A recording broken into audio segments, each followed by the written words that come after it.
Hello, welcome to Cat's Love. Today I'm going back to my cat breed profile series to talk about the Havana, also known as the Havana Brown, as it is known for its iconic brown fur, and brown fur in general is rare for cats, but this breed has it. Also in this video I'll be referring to this breed as both the Havana and Havana Brown after the history segment.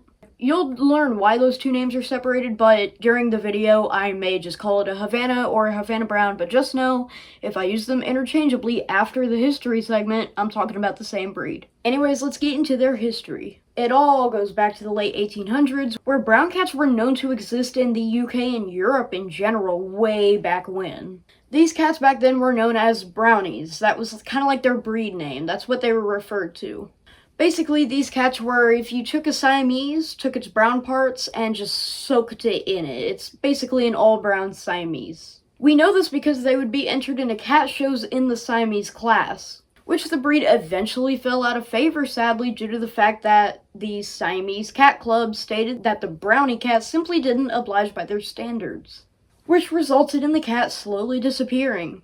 After World War II happened, the interest for the brownie cats sparked back up. So English breeders crossbred a Siamese cat with a short-haired black cat to result in a self-sufficient brown cat. Basically, the all-natural brown Siamese variant, also known as the brownie, cat would be revived into the chestnut foreign shorthair. But the name would be changed to Havana once it got recognized by the Cat Fanciers Association in 1959. Then a breeder named Elsie Quinn took the Havana cat to America, where she would breed the cat there. So basically all the Havanas in the US have been bred down from a cat by the name of Roof Springer that Elsie Quinn brought from Europe.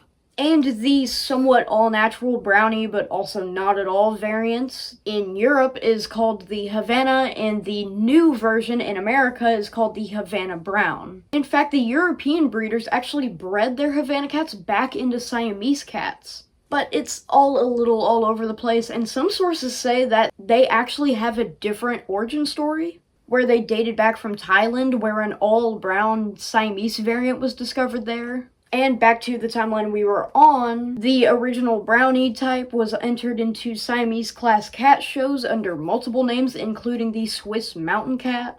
Also in Europe, when you're using the Havana name now, you're either referring to the brown oriental type, which actually got incorporated to the oriental short-hair breed as just a brown coat color, and in the US it's called the Havana Brown. I think any one of them origin stories could have happened. In fact, they may be connected. Maybe they were found in Thailand and brought to Europe, where they would be called the brownie, and then all, what else happened and everything like that.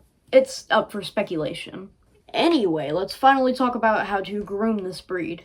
Overall, this breed isn't prone to heavy shedding, and in fact, Havanas love being groomed. They might even look forward to it. A soft bristled brush or a slicker pet brush would be recommended every day, but every week or so make sure to do a full rub down with a soft bristled brush or something like that, just to get all the loose hairs or possible tangles out. And if you want to gloss your Havana cat, yes, you can do that. You can either use or a pet-friendly silk scarf, just give them a little rub down with it. Other than that, they don't require much grooming. But just know they won't be stubborn when it comes to being brushed, as they just love the extra attention. Now let's talk about their general care. The Havana is known to be a very playful and intelligent cat, but it's recommended to keep them an indoor cat. But outdoor play is also very recommended. Just make it to where it's supervised or to where they can't get themselves in trouble. This breed is known to be frisky, which means they are playful and just full of energy. They love smaller toys and they have a more dog-like playstyle. And for indoor activities, you can give them cat towers, scratching posts, anything to scratch or climb on would be good. Cat beds and toys like wands, and really any precision toys like laser pointers, for instance. Mice even, or really anything that just quickly moves around. They love playing fetch, and they are frequently seen carrying stuff around in their mouth, rather that be a mouse or a missing sock.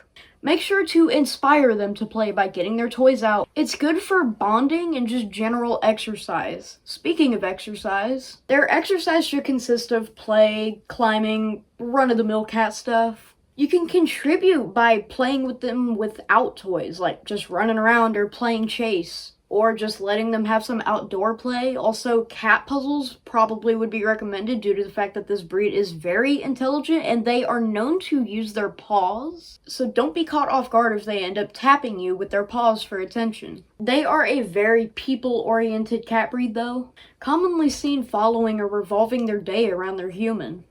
Even trying to help with chores or help with whatever you're doing as they're trying to interact or even help you with your daily chores.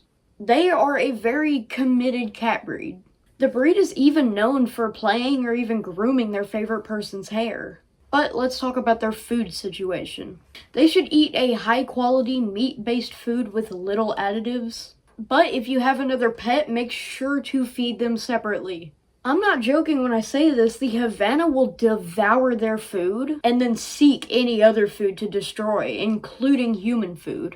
Now let's talk about their health. Now, due to them commonly being a dinosaur and devouring their food, they need to be checking up on how much they're eating, as cats in general can develop obesity really fast, including this cat breed. Other than that, the Havana cat is known for their outstanding health, and they don't have any health problems that are specific to their breed. And if you notice their claws getting long, trim them. They should be trimmed, not cut, not declawed, trimmed. Anyways, their nails should be trimmed every week. Their ears should be cleaned using cotton balls, not swabs, not Q-tips. And don't go deep in their ear canal. If you see missing hair in their general chin or lip area, or just missing hair in general, don't fret, that is normal in this cat breed. And if their ears or eyes are overly itchy or inflamed, then take them to the vet. Or if there's anything just blatantly wrong, then take them to the vet. Yearly checkups are necessary.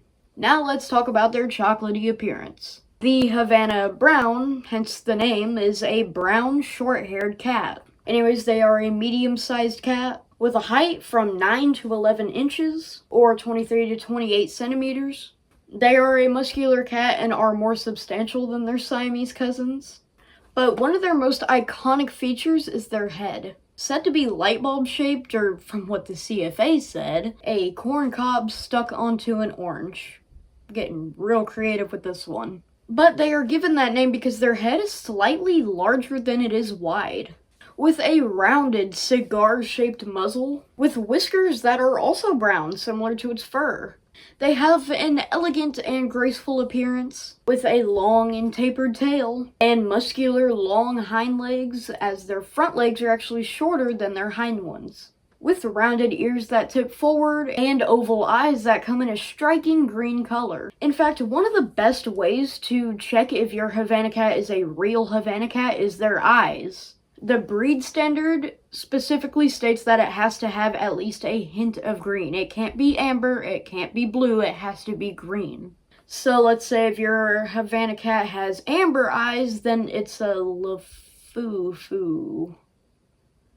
I'm trying to be hip here, I don't even know if I said that right. Anyways, their fur colors are brown. But actually they can be found in a reddish mahogany color as well as lilac. And their coat patterns are strictly solid, again with the breed standards. If there is any tabby marks on them, then they're not technically a Havana by the breed standards. What's weird about some Havanas though is that some of them are born with tabby markings and they fade as they grow older. So a Havana with temporary tabbing markings are referred to as having ghost markings. Now let's talk about their temperament and personality.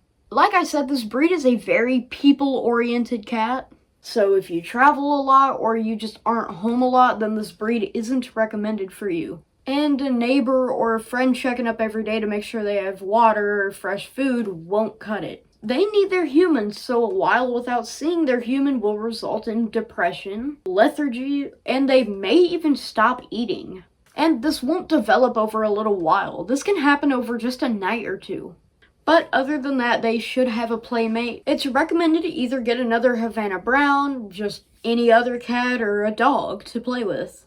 This cat has a thing to where they can feel your emotions really well. Same thing goes with your living environment. If you live in a super chaotic situation, then they will feel that chaoticness and will get easily stressed out. Other than that, they are an alert, lovable, sociable, and outgoing cat breed. They are not overly active, and sometimes you will find a Havana cat that is overly secluded or is only comfortable with one person, and sometimes you'll find one that is overly outgoing.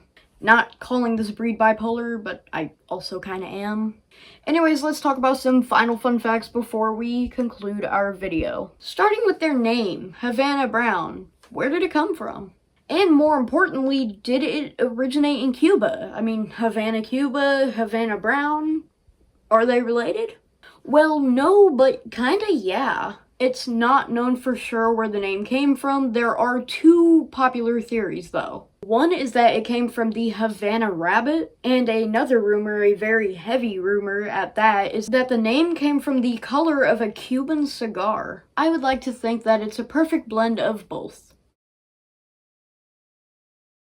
The Havana Brown is also a really rare cat breed, surprisingly. I thought it was really popular, but there are only like 1,000 left, and so they are listed as being an endangered cat breed, as their breeding pool is very small. At least that's what Catsters stated. Anyways, they can be weighed in at usually 6 to 10 pounds, which is usually as heavy as a brick.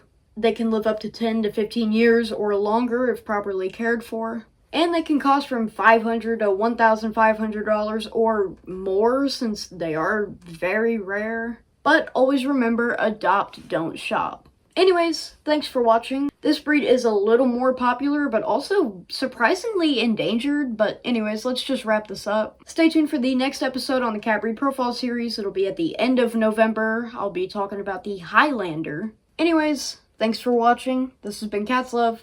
I'll see you next episode.